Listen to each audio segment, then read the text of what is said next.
Hello friends, मैं शगुफ्ता आपकी gardener friend आज आपसे फ्रेंड्स अपने प्लांट्स को देने वाले एक बहुत ही बेहतरीन फर्टिलाइज़र के बारे में मैं आपसे बात करने वाली हूँ कि इस गर्मी में आप लोगों को भी ज़रूर से वो फर्टिलाइज़र अपने प्लांट को देना चाहिए। तो चलिए फ्रेंड्स, अब बात करती हूँ उस फर्टिलाइज़र का नाम क्या है।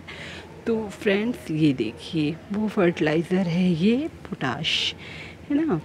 तो बस फ्रेंड्स, मैं आप लोगों से ये बात करने वाली हूँ कि हम लोगों को इन गर्मियों में अपने प्लांट्स में पोटाश का यूज़ किस तरह से करना चाहिए। तो देखिए फ्रेंड्स, पोटाश अपने प्लांट में देने से ना ये हमारा फ्लावर प्रोडक्शन रेट बढ़ा देता है, साथ ही साथ फ्रूट प्रोडक्शन रेट, हर चीज़ ये बहुत ज़्यादा बढ़ा देता है। लेकिन इन सब के अलावा जो एक बहुत ज़रूरी काम करता है पोटाश, वो मैं आज आपके साथ शेयर करने वाली हूँ।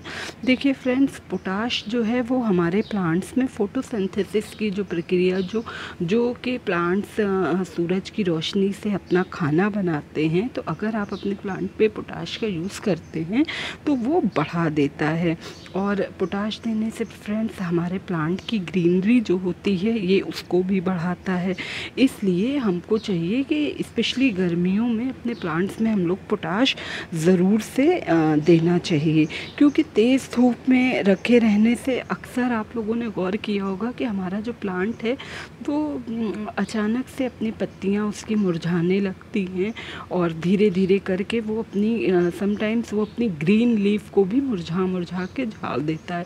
तो फ्रेंड्स, वो प्लांट्स में पोटाश की कमी से होता है, क्योंकि अक्सर तेज़ धूप में जो है, जब बहुत तेज़ धूप होती है तो वो पत्तियों में बहुत बारीक बारीक से छेद होते हैं फ्रेंड्स। उसमें से क्या होता है कि जो पानी होता है वो भाप बन के निकलता रहता है। तो जब हम अपने उसी प्लांट में जब हम पोटाश का यूज़ करते हैं तो उस टाइम में पोटाश वो जो पत्तियों में छेद होता है उन छेदों को बंद कर देता है। तो जो भी हम लोग वाटर वगैरह दे रहे हैं अपने प्लांट को, तो वो हमारे प्लांट के अंदर ही रहता है, मतलब वो उसको अच्छे से एब्जॉर्ब करता है और वो भाप बनकर उड़ने नहीं पाता है।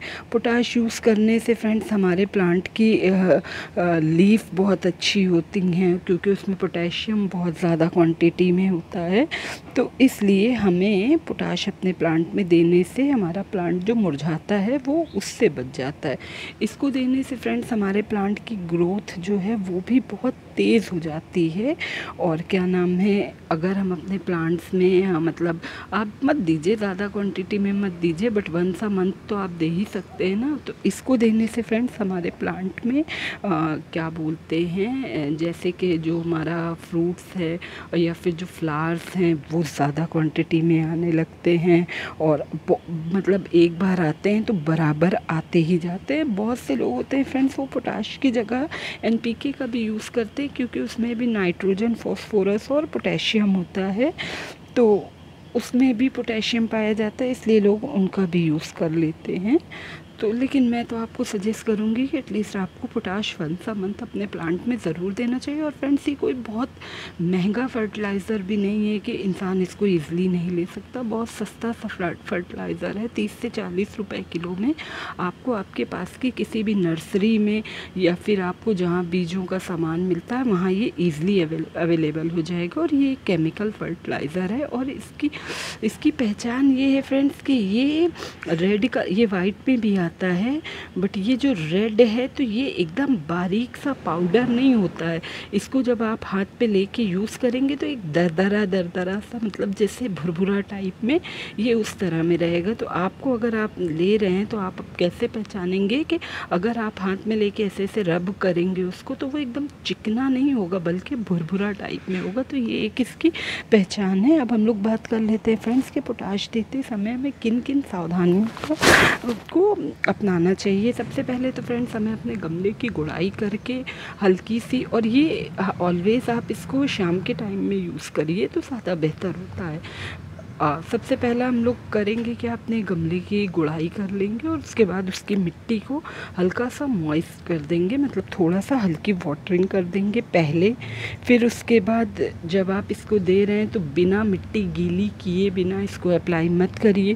थर्ड ये है कि आप अपने जो आपकी मेन स्टेम है ना, आप उससे दूर डालिए, मतलब रिम के साइड साइड में आपको डालना होता है। और देने के फ़ौरन बाद इमिडिएटली आपको अपने प्लांट्स में वाटरिंग कर देना होता है, तो जिससे ये ईज़िली पूरी उनकी रूट्स तक जाके अच्छे से उनकी रूट्स इनको एब्जॉर्ब कर लेती हैं। अब तो ये हो गई फ्रेंड्स कि देते टाइम हमें क्या सावधानियां बरतना चाहिए। अब नेक्स्ट है फ्रेंड्स कि इसको अगर हम देते हैं तो इसको देने के क्या क्या फ़ायदे हमको मिलते हैं। तो देखिए, अगर आप पोटाश यूज़ करते हैं अपने प्लांट में तो आपके प्लांट की बहुत अच्छी ग्रोथ होती है ना, वो फल फूल उनकी लीफ हर कुछ प्लांट आपका हेल्दी ग्रोथ करता है।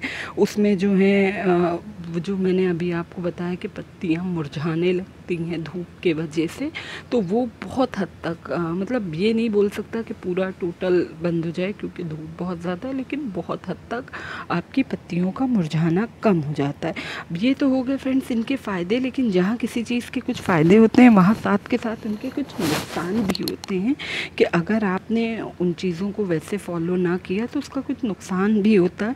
तो नुकसान में ये हो गया फ्रेंड्स कि अगर आपने ज़्यादा डाल दिया या जो भी प्रिकॉशन बताया है, मतलब साइड में रिम के, वो सब आपने ना ध्यान रखा तो आपका प्लांट बर्न हो जाएगा। दूसरा ये कि उसके पत्ते मुरझाना स्टार्ट हो जाएंगे, है ना। अब अगर मान लीजिए कि आपने ठीक है आपने सब किया लेकिन फिर भी किसी वजह से आपके प्लांट में ज़्यादा हो गया, तो अब इस टाइम में आपको क्या करना है, क्योंकि अगर आपने वैसे ही छोड़ दिया तो आपका प्लांट जल जाएगा, सारी लीफ अपनी गिरा देगा। लेकिन अब अगर ज़्यादा हो जाए तो उससे आप कैसे बचेंगे, तो उसके लिए बहुत इजी है कि आपको फ़ौरन से अपने प्लांट की 2-3 इंच तक, देखिए डालने के 1 ही 2 दिन बाद पता चलता है कि आपका ज़्यादा हुआ है कि नहीं। तो अगर लग रहा है कि प्लांट आपका मुरझाने लगा, अच्छा बढ़िया प्लांट मुरझा रहा है, अपने लीफ गिराने लग गया, तो उस टाइम में आपको फ़ौरन ये करना होगा कि 2 से 3 इंच तक की गुड़ाई करके अपनी मिट्टी बदल देना है। जिस मिट्टी में आपने ऊपर दिया उसको फ़ौरन निकाल देना है। और दूसरा स्टेप ये होगा फ्रेंड्स कि आप अपने प्लांट को 3-4 दिन के लिए तेज़ धूप में मत रखिए, मतलब किसी शेडी प्लेस में रख दीजिए कि थोड़ा सा प्लांट आपका स्टेबल हो जाए।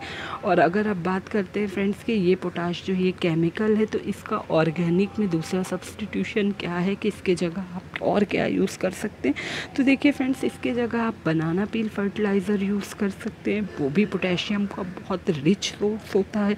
उसके जगह आप वुड ऐश यूज़ कर सकते हैं। अब आप सोचेंगे वुड ऐश हम कौन सा यूज़ करें, तो उसके लिए भी बहुत आपको आपके घर में ही मिल जाएगा। जो भी आपके प्लांट की सूखी टहनियाँ हों, जो भी उनकी पत्तियाँ सब सूख गई हों, वो सबको कलेक्ट कर लीजिए और कलेक्ट करने के बाद उसको अच्छे से जला लीजिए। और जलाने के बाद जो भी थोड़ा बहुत मटेरियल बचता है, राख उसकी, तो उसको आप 3-4 महीने में सिर्फ एक बार 1 टीस्पून के करीब अपने सभी गमलों में डाल दीजिए। क्योंकि वुड ऐश जो होता है फ्रेंड्स, वो आपकी सॉइल को एल्कलाइन बनाता है, लेकिन अगर हद से ज़्यादा यूज़ किया आपने तो।